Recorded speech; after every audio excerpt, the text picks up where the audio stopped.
Hi welcome to our channel. நேற்று ஒரு மேரேஜ்க்காக நாங்கள் கிளம்பிட்டு இருந்தோம். அப்போ ருத்ரன் வந்து அவனும் ரெடி ஆகிட்டு இருந்தான். அவனுக்கு ட்ரெஸ் பண்ணி விட்டுட்டு சரி தலைவாரலான்னு நான் சீப்படுத்தேன். இல்லை நானே வரைக்கிறேன்னு சொல்லிட்டு அவனவே சீப்படுத்து தலைவாரிட்டு இருந்தான். அதுக்கப்புறமா நாங்கள் மேரேஜுக்கு கிளம்பிட்டோம். ஸோ வெளியில் வந்து தான் எப்போவுமே நான் இவனை பயமுறுத்துவான், பீடி தட்ட வராரு, உன்னை தூக்கிட்டு போயிடுவார் அப்படின்னு சொல்லி. இப்போ எதுக்கு எடுத்தாலும் அவன் எங்களை மிரட்டான். நாங்கள் ஏதாவது ஒன்று சொன்னோம் அப்படின்னு சொன்னால் இரு பீடிக்கிட்ட ஒன்று பிடிச்சி கொடுக்குறேன்னு சொல்லி அவன் எங்களை மிரட்ட ஆரம்பிச்சிட்டான். இந்த வீடியோ வந்து அவன் சொல்கிறத வச்சு தான் இருக்கும். எப்படி இருக்குன்னு பார்த்து நீ சொல்லுப்பா பீடி கேட்டாட்ட வா வா வா வா பீடி வா வா ருத்ரனை பிடிச்சுக்க வா வா வா வா ருத்ரனை பிடிச்சு பீடி வா வா மரவட்ட வருது பின்னாடி பிடிச்சுக்க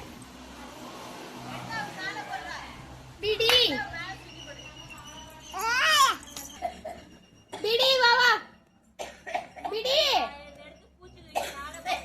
ஏடே ஏடே ஏடே ஏடே உன் கை சொல்லு பீடி வா வா வா வா பீடி வா பீடி வா பீடி வந்துட்டாரு. இந்த பேர் ருத்ரன் பீடி வந்துட்டாரு. பீடி வா வா கூட்டு போ சொல்லு. பீடி வா வா சின்னமா கூட்டு போ சொல்லுப்பா.